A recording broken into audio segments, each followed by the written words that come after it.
Mr. Bozeman. Mr. Brown. Mr. Carper, Mr. Casey, Mr. Cassidy. Mr. Coons, Mr. Corker, Mr. Cornyn, Ms. Cortez Masto, Mr. Cotton. I did, thank you. Mr. Crapo, Mr. Cruz, Mr. Daines.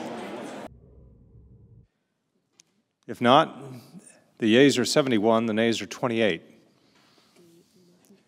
The motion to concur in the House amendment to the Senate amendment to H.R. 1892 with an amendment is agreed to.